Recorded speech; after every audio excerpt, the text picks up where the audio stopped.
ibuhos mo ang iyong presensya sa aming kalagitnaan, sa aming mga pamilya, sa aming mga tahanan.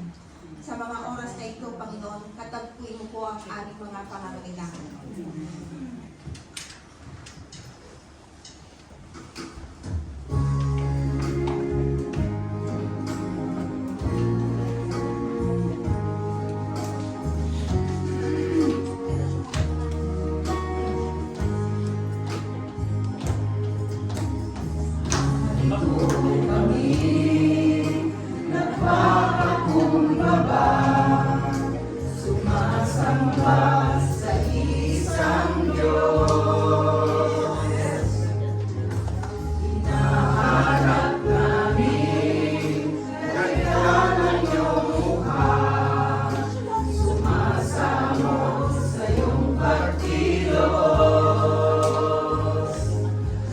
Sa